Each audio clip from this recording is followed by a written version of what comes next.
اور پاکستان تحریک انصاف نے جتنے بھی ٹرینڈ سیٹ کیے اس میں سوشل میڈیا کا ایک بہت بڑا رول تھا. باقی سیاسی جماعتوں نے بھی دیکھتے ہوئے عمران خان کے اس لائے عمل کو کیا کیا, انہوں نے بھی اپنے سوشل میڈیا بنانا شروع کر دیے, سیلز قائم کیے گئے. اب تو خیر پنجاب میں باقاعدہ اسے ایک آرگنائز طریقے سے چلایا جائے گا اور وہ دیکھے گا کہ سی ایم صاحبہ کی کون تذلیل کرتا ہے اور جو کرے گا اسے پکڑ لیا جائے گا. تو پاکستان کے اندر ٹرینڈ سیٹر جماعت عمران خان کی اور اب اس قانون کو اپنے مخالفین کو قابو کرنے کے لیے آپ لے کر آئے. تیسری چیز جو خان صاحب یہ کہتے ہیں کہ پارٹی پاکستان تحریک انصاف ملک کی سب سے بڑی جماعت ہے اور پی ٹی آئی کے خلاف دہشت گردی کے پرچے درج کیے گئے. دیکھیں پاکستان تحریک انصاف کے خلاف اگر وہ دہشت گردی کے پرچے درج نہیں کریں گے تو پھر کیا کریں گے؟ مسئلہ یہ ہو جاتا ہے کہ جب پاکستان تحریک انصاف ان کے لیے کہ جب میدان میں آتی ہے تو پھر ایک تو یہ پریشان ہو جاتے ہیں کہ عوام اگر باہر نکل آئی, چونکہ ان کو معلوم تھا کہ 8 فروری کو کیا ہوا, آپ جماعت کو ختم کرتے ہیں. اس وقت تو خیر آپ کا زیادہ زور تھا نا, اور آپ پوری طاقت کے ساتھ پاکستان کی عوام کو دیوار کے ساتھ لگا رہے تھے. عوام نے باہر نکل کر آپ لوگوں کو ٹکر دی اور ان کو یہ معلوم ہے کہ اگر یہ عوام مسلسل سڑک پر رہی تو پھر ہماری حکومت چلی جائے گی, اور جہاں جہاں ہم نے اپنے بیربلوں کو بٹھایا, اپنی پراکسیز کو اور اپنی اردلیوں کی حکومت قائم کی, پھر یہ قائم نہیں رہے گی. تو اس لیے آپ کے پاس جتنے مقدمات ہیں آپ انہیں استعمال کریں گے, چاہے وہ دہشت گردی کا ہو, چاہے وہ سول کیسز ہوں, چاہے وہ کسی کا کاروبار تباہ کرنا ہو, بلڈوز کرنا ہو, جو بھی حربہ ہے اسے استعمال کیا جا رہا ہے. پھر خان صاحب یہ بھی کہتے ہیں کہ پی ٹی آئی کے لاکھوں کارکنوں کے گھروں پر چھاپا مارا گیا, سیاسی ورکرز پر گولیاں چلائی گئی, اور یہ پہلی دفعہ سر ایسا نہیں ہوا, اس دفعہ کچھ زیادہ ہو رہا ہے. پاکستان تحریک انصاف کا ورکر چاہے وہ پنجاب کے کسی بھی علاقے میں موجود ہو, اس کے گھر پر چھاپا ضرور پڑے گا. یہ پنجاب پولیس لگتا ہے ایسا ہے کہ جب ان سے حلف لیا جاتا ہے یا پھر کوئی بھی نیا علاقے کا ایس ایچ او آتا ہے تو اس کی کارکردگی کو دیکھا جاتا ہے اور اسے پوچھا جاتا ہے کہ ہاں اگر پی ٹی آئی کے لوگوں کو پکڑنا پڑے تو پکڑو گے؟ تو وہ کہتا ہے جی سرکار, اچھا مجھے کوئی تھانہ دے دیں. تو یہ جو بڑے تھانے جتنے بھی ہیں اور جہاں جن علاقوں میں پاکستان تحریک انصاف کا جو مین ووٹ بینک ہے یا ان کے دفاتر ہیں یا پھر کوئی بڑا تحریک انصاف کا جو لیڈر ہے اگر اس علاقے میں موجود ہے, تو پھر یہ سمجھ لیں کہ اس علاقے کا جو ایس ایچ او ہوگا نا وہ کوئی نون لیگ کا خاص ہوگا جسے آپ استعمال کریں گے. اور وہ کل آپ نے دیکھ لیا کہ ایک ایس ایچ او کے ساتھ دھمکیاں لگا رہا تھا گڈی اڑانے پر, صرف کائٹ فلائنگ جس نے کی اس کے گھر کو مسمار کر دیا جائے گا. لیکن جنہوں نے پچھلے 77 برسوں سے ہمارے ملک کی جو سالمیت ہے اسے خطرے میں ڈال دیا, پاکستان کی جمہوریت کی جو فصیلیں تھیں اسے آپ تباہ کر کر اب وہاں پر اپنے طاقت کے جھنڈے جو اب گاڑے, کبھی ان لوگوں کے اقتدار کو مسمار کرنے کی کبھی کسی نے بات نہیں کی. تو پاکستان ورسز پاکستان میں یہ جو تمام لوگ اس وقت حکومت کے اندر یا پھر ان کے ہینڈلرز ہیں آپ کو آمنے سامنے نظر آئیں گے. اور میں نے پہلے بھی کہا تھا کہ یہ جنگ اب عمران خان اور پاکستان کی اسٹیبلشمنٹ کی نہیں رہی, بلکہ یہ جنگ پاکستان کی عوام کی بن چکی ہے, کیونکہ ان کے حق پر ڈاکہ ڈالا گیا, ان کا ووٹ چوری ہوا. تو یہ وہ نقطہ ہے جسے اب لے کر پاکستان تحریک انصاف آپ کو بھرپور طریقے سے 8 فروری کو میدان میں نظر آئے گی. ویورز, صحافیوں کو دھمکیاں دینے کا سلسلہ شروع ہو گیا ہے, اور ایک چیز بڑی امپورٹنٹ عمران خان نے اپنے اس خط کے اندر کہی کہ جب آپ صحافیوں کو دھمکی دیتے ہیں نا تو اس کا سارا نزلہ پورے ادارے پر گرتا ہے. کوئی یہ نہیں کہتا کہ فلاں بندے نے یہ کیا, وہ کہتے ہیں کہ جناب دیکھیں پاکستان کی اسٹیبلشمنٹ کیا کر رہی ہے. صحافیوں کی آواز کو دبایا جاتا ہے, بہت سارے لوگ ملک چھوڑ کر چلے گئے, بہت سارے لوگ اس طاق میں ہیں کہ ملک کو چھوڑ کر چلے جائیں. تو اس کا نقصان کس کو ہو رہا ہے؟ پاکستان کو. آپ نے جو ڈاکٹر شہباز گل والا انسیڈنٹ ہے دیکھ لیا ہوگا کہ جب انٹرپول نے روکا تو پوچھا کہ یار تمہارا تو پاسپورٹ ہی بلاک ہے, تو آگے سے جواب ملا کہ سرکار اب چیک کر لیں, میں کون سا کوئی دہشت گرد دوں, اور پھر انویسٹیگیشن کے بعد ان کو چھوڑ دیا گیا. تو جب آپ اس قسم کے ہتھ کنڈے اپناتے ہیں تو پھر آپ کے پاس کیا جواب رہتا ہے اس نظام کو چلانے کا؟ پاکستان کے انٹیلیجنس اداروں کا کام پاکستان کی سرحدوں کی حفاظت کرنا ہے, نظریاتی سرحدیں, اور پھر اس کے ساتھ ساتھ ہماری انٹرنل باؤنڈریز جہاں پر دشمن آپ کے گھر میں بیٹھا ہے, اور کئی کلبھوشن یادیو ہمارے ملک کی سرحدوں کو کمزور کرنے میں لگے ہوئے ہیں. یہ کردار اسٹیبلشمنٹ نے ہمیشہ خوب نبھایا کہ پاکستان کی سیاست کے اندر اپنی مرضی کے لوگوں کو لاؤ, کیونکہ مزہ آتا ہے نا کس کو صدر بنانا ہے, کس کو وزیر اعظم بنانا ہے, یعنی کنگ میکر. جماعتیں بھی آپ بناتے ہیں, ملک کی سالمیت, اور پھر آپ کہتے ہیں کہ جناب سب کچھ تو ہم کر رہے ہیں, آپ کیا کر رہے ہیں. تو جب فیصل واڈا نے یہ جملہ کہا تھا نا, اسی دن شہباز شریف صاحب کو ریزائن دے دینا چاہیے تھا. اتنی بے عزتی کہ آپ یہ کہیں کہ تم کسی لائق نہیں ہو, تمہاری حکومت کسی لائق نہیں ہے, تم نے پاکستان کے سرمایہ کاری کے جو وعدے کیے وہ سرمایہ کاری نہیں لا سکے, تو شہباز شریف پھر بھی آپ کو اسی کرسی پر نظر آئیں گے, کیونکہ ان کی مرضی سے ہی سب کچھ ہوا. جس طرح یہ ججز اپنی مرضی سے پیش ہو گئے کہ سرکار جو کرے حکم آپ دیں گے ہم اس کے اوپر عمل کریں گے, اسی طرح شہباز شریف صاحب نے بھی کہا ہوگا کہ سرکار جو آپ حکم کریں گے میں اسے مانوں گا, لیکن مجھے دوسری بار آپ وزیر اعظم بنا دیں. اور اب یہ تیسری بار وزیر اعظم بننے کا بھی شاید سوچتے ہوں گے. یہاں پر تو خیر دوسری بار جس طرح وزیر اعظم بنے ہیں, اس ملک میں سر کچھ بھی ہو سکتا ہے, کسی کو بھی آپ وزیر اعظم کی کرسی پر دیکھ سکتے ہیں, کسی کو بھی آپ صدر بنتا ہوا دیکھ سکتے ہیں. تو یہ پاکستان لینڈ آف اپرچونٹی ہے ایسے لوگوں کے لیے, عام آدمی کے لیے نہیں, ایسے لوگوں کے لیے جو پیش ہو جاتے ہیں, جو تیار رہتے ہیں سب کچھ اپنا داؤ پر لگانے کے لیے.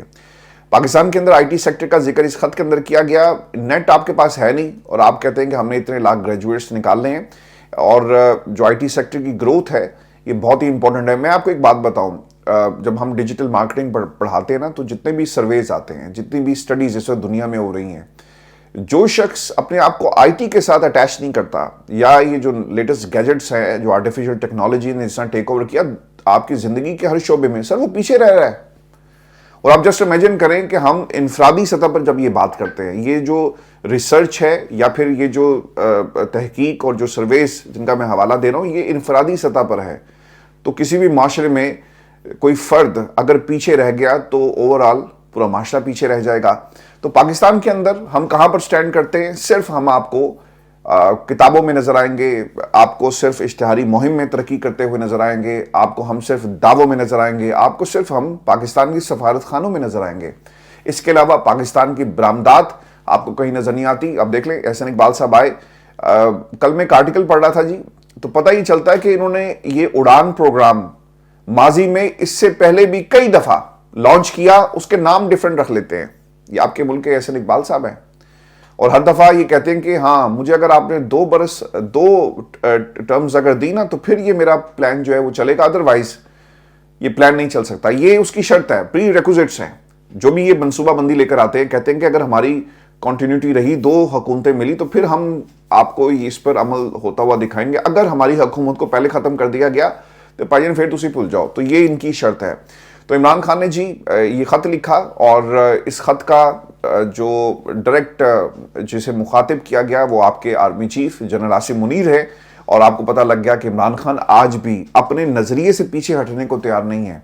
اور انہوں نے جو ایک بات جس کے اوپر کافی لوگوں نے تنقید بھی کی, اور آپ کو بہت سارے لوگ اس میں پٹواری دوست بھی نظر آئیں گے, وہ یہ کہتے ہیں, انہوں نے کہا کہ ہماری فوج روزانہ قربانیاں دے رہی ہے, اس وقت ضرورت ہے کہ پوری قوم فوج کے ساتھ کھڑی ہو. تو سر بالکل ٹھیک ہے, یہ عمران خان کا پیغام ہے, اور کبھی بھی انہوں نے فوج کے خلاف بات نہیں کی. صرف آپ کے انڈیویجول ایکٹس ہیں جو پاکستان کی سالمیت کو, جو اکنامک سٹیبلٹی اس کو خطرے میں ڈالتے ہیں. آج ان سے جی ایک سوال یہ بھی ہوا علی امین گنڈا پور کے حوالے سے, اور اس کا انہوں نے بڑی تفصیل کے ساتھ جواب بھی دیا, چونکہ وہاں پر کچھ شرارتی لوگ تو ہمیشہ ہی موجود ہوتے ہیں. تو وہ عمران خان کے پاس گئے اور انہوں نے کہا کہ خان صاحب یہ جو آپ کے علی امین گنڈا پور صاحب ہیں یہ مختلف اجلاس ہیں, ان میں نہیں آ رہے, اور آپ نے ان کو ہٹا دیا, یہ کیا وجہ بنی؟ تو اس کے اوپر وہی جواب تھا جو پہلے دن سے پاکستان تحریک انصاف کا ہر بندہ آپ کو بتائے گا, اور وہ یہ تھا جی کہ پارٹی کے امور چلانے کے لیے علی امین گنڈا پور کے پاس ٹائم نہیں ہے. اور دوسری طرف جنید اکبر جو ہیں وہ ان سے سینئر بھی ہیں اور پرانے دوست ہیں, لہٰذا پارٹی کے دوست ہیں, خان صاحب کے نہیں, پارٹی کے دوست ہیں, ورکر ہیں, اس لیے انہیں یہ کرسی جو ہے وہ دی گئی تاکہ پارٹی کے معاملات کو بہتر انداز میں وہ صوبے میں چلا سکیں. میں بھی آپ کو عمر ایوب صاحب کی کچھ باتیں وہ بھی آپ کے ساتھ میں شیئر کر دیتا ہوں, پھر ہم بڑھیں گے عدالت کی طرف, جہاں پر جسٹس محسن اختر کیانی نے فائلیں اٹھا کر پھینکی ہیں, اور عدالت میں پی ٹی وی کا کیمرہ مین بلایا گیا اور کس کا انتظار کیا جا رہا تھا, اور یہ 2 جو نئے ججز آئیں کیا ان کی عدالت میں کوئی کیس لگے گا یا نہیں لگے گا, اور وکلا پیش ہوں گے یا نہیں ہوں گے, منظر نامہ کیا تھا اسلام آباد ہائی کورٹ کا, یہ آپ کو آگے چل کر بتاتے ہیں. لیکن عمر ایوب صاحب نے کچھ باتیں کہی 1971 اور پھر بلوچستان کی صورتحال. اچھا وہاں پہ ہو کیا رہا ہے؟ 8 اضلاع ایسے ہیں جی جہاں پر پاکستان کا جھنڈا نہیں لہرایا جاتا. تو ہم تو کافی عرصے سے وہاں پر موجود ہیں نا, گوادر ہم بنا رہے ہیں, پاکستان کی فوج وہاں پر موجود ہے, اور پھر آپ کے سامنے حالات ہیں. تو ہم بلوچستان کے حالات کو ٹھیک کیوں نہیں کر پائے؟ یہ ایک بنیادی سوال ہے نا, اور اس کا ذکر عمر ایوب صاحب نے بھی کیا کہ دفعہ 144 کے بعد لانگ مارچ ہوتا ہے، جو مارنگ بلوچ تھی وہ باہر آتی ہے، اسے روکنے کی کوشش کی گئی، لیکن لاکھوں لوگوں کو آپ کیسے روکیں گے؟ آپ جسٹ امیجن کریں، یہ بلوچستان کی جو ایگزامپل ہے نا، یہ ہمارے لیے ٹپیکل ایک کیس سٹڈی ہے۔ آپ نے لوگوں کو حقوق نہیں دیے، وہاں پر بہت ساری ایسی آوازیں جو ایکسٹرنل بالکل تھا، ایک انٹرفیرنس ہے، لوگ آتے ہیں استعمال کرتے ہیں لوکل ذہنوں کو اور وہ بندوق اٹھا لیتے ہیں، بالکل ایسا ہے۔ لیکن جب لوگوں کو ان کے حقوق نہیں ملتے، ایسا تو نہیں ہے نا کہ بلوچستان کے عوام کو ساری حقوق مل رہے ہوں گے، تو جب نہیں ملیں گے تو کیا ہوگا؟ لوگ سڑکوں پر آئیں گے، اور اس کی مثال ہے، یعنی اگر لاکھوں لوگ سڑکوں پر آگے، سارے تو دہشت گرد نہیں ہوں گے، سارے تو ایک تنظیم سے تعلق رکھنے والے نہیں ہوں گے، ہاں کچھ فیکٹر ضرور ہو سکتے ہیں جو استعمال ہوتے ہیں، جن کو ہم فراری کا نام دیتے ہیں، جو ہتھیار بھی پھینک دیتے ہیں۔ لیکن اگر بلوچستان میں یہ سب کچھ ہو سکتا ہے، اللہ نہ کرے میرے منہ میں خاک، یہ پنجاب میں سلسلہ شروع ہو گیا، کے پی میں سلسلہ شروع ہو گیا، سندھ میں لوگ اگر اپنے حقوق کے لیے زرداری خاندان سے ٹکرا گئے تو پاکستان کا کیا بنے گا؟ اب آپ دیکھ لینا کہ جب آپ گلگت بلتستان میں جاتے ہیں، یہ میں آپ کو کوئی افسانہ نہیں سنا رہا، جیسا ہمارے ایک دوست نے کہا، اور مجھے وہ بات ابھی تک جو ہے وہ مجھے بار بار یاد آ جاتی ہے، یہ حقیقتیں ہیں۔ گلگت بلتستان کے اندر جب محرومیاں بڑھتی ہیں تو لوگ وہ کیا کہتے ہیں کہ جناب دیکھیں ہمیں نوکریاں نہیں مل رہی، سی پیک یہاں سے گزر رہا ہے اور نوکری ہمارے جو عوام ہے اس کے لیے آپ کو گلگت بلتستان میں نہیں ملے گی۔ اس کا فائدہ لوکل عوام کو ہونا چاہیے تھا۔ پچھلے کئی برسوں سے گلگت بلتستان کے حالات آپ کے سامنے، کشمیر میں آپ چلے جائیں نا، جو آزاد کشمیر، وہاں پہ لوگ کیا کہتے ہیں؟ وہ کہتے ہیں جی کہ ہم نے پاکستان جانا ہے، ہم پاکستان سے بات کریں گے۔ تو سر یہ نفرتوں کو روک لیں، نہیں تو رزلٹ اس کے کوئی اتنے اچھے نہیں۔ آپ کو پاکستان، میں کل ایک اخبار کے، پاکستان کے ایک بہت بڑے اخبار کے، انگریزی اخبار کے ایڈیٹر سے بات کر رہا تھا، تو انہوں نے کہا کہ اوبیسلی ان کے پاس سارا دن جو نیوز فلو ہے وہ بہت زیادہ ہے، پاکستان کے ہر سیکشن آف دا سوسائٹی سے ان کے پاس خبریں آتی ہیں۔ تو یہ بتا رہے تھے کہ حالات پاکستان میں اتنے خراب ہو گئے ہیں کہ ان کے پاس پالیسی نہیں ہے، اور یہ آپ کو صرف ٹیلی ویژن پہ پالیسیز نظر آئیں گی۔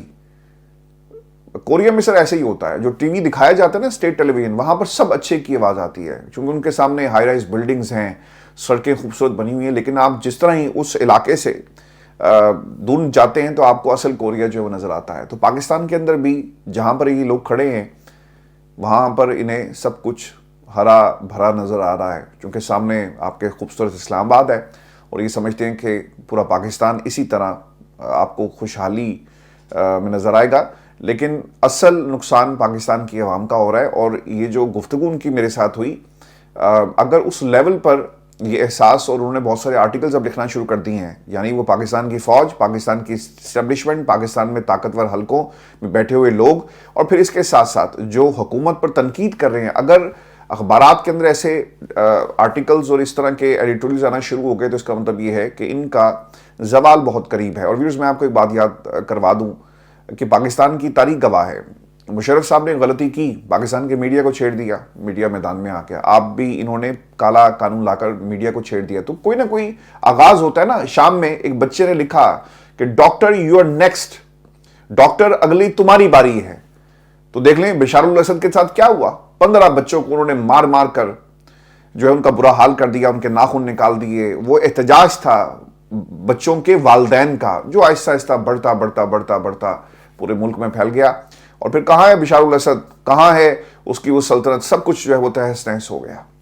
تو کوئی نہ کوئی ابتدا ہوتی ہے۔ ہم نے مشرف صاحب کے دور میں اس چیز کو بہت قریب سے دیکھا، سڑک پر ماریں کھاتے تھے سارا دن، اور آنسو گیس کے شیل، اور شام کو جب رپورٹنگ کر کے گھروں کو جاتے تھے تو ہماری شکل پہچانی نہیں جاتی تھی کہ ہم لوگ کون ہیں۔ تو یہ برا وقت جو ہے شروع ہو چکا ہے، اور اچھی خبریں سر ان کے لیے نہیں آ رہی۔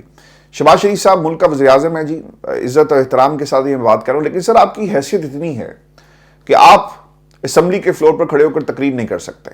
That is a second thing جو عمر ایوب صاحب نے بھی اس کا ذکر کیا۔ 8 فروری کو سوابی میں جلسہ ہوگا، یوم سیاہ کے طور پر پاکستان تحریک انصاف جو اسے منانے جا رہی ہے۔ ویورز، اب جو خبر میں آپ کو دینے چاہ رہا ہوں، جسٹس محسن اختر کیانی صاحب، ان کی عدالت اس لیے بھی بڑی امپورٹنٹ تھی کیونکہ اوبیسلی انہوں نے خط بھی لکھا، لیکن ان کے خط کو ہوا میں اڑا دیا گیا۔ عرفان صدیقی صاحب نے کہا کہ آئین موجود ہے، قانون موجود ہے، صدر آصف علی زرداری صاحب کے دستخط موجود ہیں، جب چاہیں آپ کر لیں، گھر کی فیکٹری ہے، اور پھر اس کے ساتھ ساتھ 26ویں ترمیم کے ہوتے ہوئے ہم ججز کی بات کو کیوں سنیں؟ تو سر یہ جو بیج ہے وہ جسٹس آپ کے قاضی فائز عیسیٰ کا یہ جو ہے نا بیج بویا ہوا ہے. انہوں نے کہا تھا کہ جی پارلیمان سپریم ہے, تو یہ توازن کیسے برقرار ہوگا؟ یہ ایک بنیادی چیز ہے اور یہ توازن ہمیں نظر نہیں آ رہا. جسٹس محسن اختر کیانی سر اس نظام کے ڈسے ہوئے ہیں. جیسا جسٹس منصور علی شاہ صاحب کے ساتھ ہوا وہی کچھ جسٹس محسن اختر کیانی کے ساتھ ہوا. ایک انہوں نے آرڈر لکھوایا اور بڑا انٹرسٹنگ آرڈر تھا. آج پورے ملک میں وکلا احتجاج کر رہے ہیں, عدالتوں میں پیش نہیں ہو رہے, تو وکیل پیش نہیں ہوئے. تو ایک وکیل جو دوسری پارٹی کے تھے وہ آ گئے, تو انہوں نے کہا کہ سر وکیل, انہوں نے کہا جی وکیل تو نہیں آئے, آپ کون ہیں؟ انہوں نے کہا جی میں درخواست گزار ہوں, اور ہڑتال کی وجہ سے لوگ پیش نہیں ہوئے. تو پھر انہوں نے آرڈر لکھوایا. آرڈر میں کیا تھا کہ دوسری ہائی کورٹ سے اسلام آباد ہائی کورٹ ججز کے تبادلے کی وجہ سے اسلام آباد ہائی کورٹ بار نے ہڑتال کی ہے, اس لیے وکیل پیش نہیں ہوا اور اسی وجہ سے کیس بغیر کاروائی ملتوی کیا جاتا ہے. Now sir it has become a part of an order, جس کا ذکر آپ کو جسٹس محسن اختر کیانی اب اپنے عدالتی آرڈرز میں بھی کرتے ہوئے نظر آئیں گے. ویورز, پھر دوسرا ایک واقعہ یہ پیش آیا کہ جسٹس امین منہاس ہیں جی اور جسٹس اعظم خان کی عدالت میں معمول کا جی ایک رش دیکھنے میں آیا اور 2 نئے ججز آئے ہیں.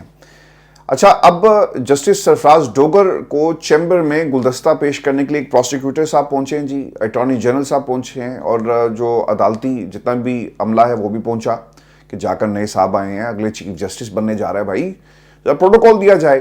تو پتہ ہی چلتا ہے کہ اندر سے سیکرٹری صاحب کی آواز آئی کہ پی ٹی وی کا کیمرہ مین آ گیا.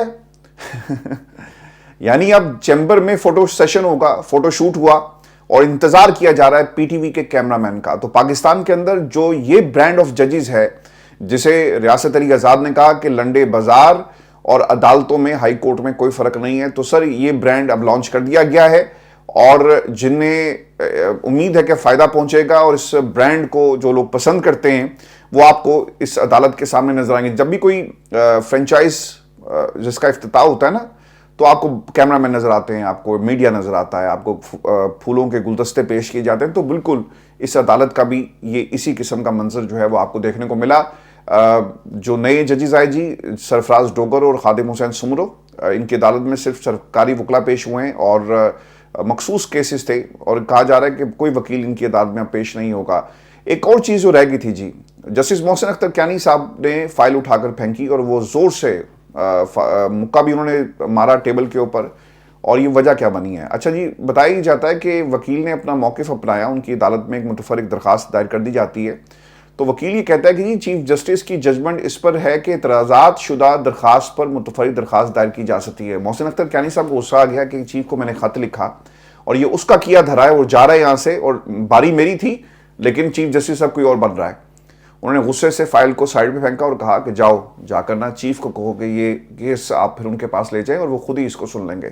تو پھر یہ لڑائی جو ہے وہ بڑھ چکی ہے. لاہور بار کی بھی مخالفت اس حوالے سے سامنے آئی.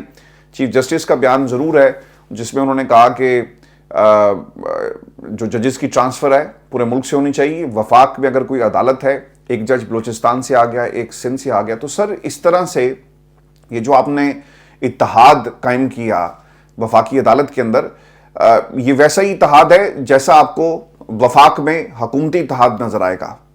ایک اسٹیبلشمنٹ نے وہاں بھی اتحاد قائم کیا ہوا ہے اور ایک ججز میں بھی اتحاد قائم کرنے کی کوشش کی جا رہی ہے تاکہ اس اتحاد کے بلبوتے پر کوئی آپ کو نہ چھیڑ سکے. ویورز, یہ ہماری نشست تھی. اگلی ویڈیو میں آپ سے جلد ملاقات ہوگی. سپریم کورٹ پاکستان میں سے کچھ خبریں ہیں جی, وہاں پر بھی ججز کافی گرجے برسے ہیں اور فوجی عدالتوں کا یہ معاملہ ہے. اس پر اگلی ویڈیو میں آپ سے تفصیل سے بات کریں گے. اجازت دیجیے, اللہ نگہبان.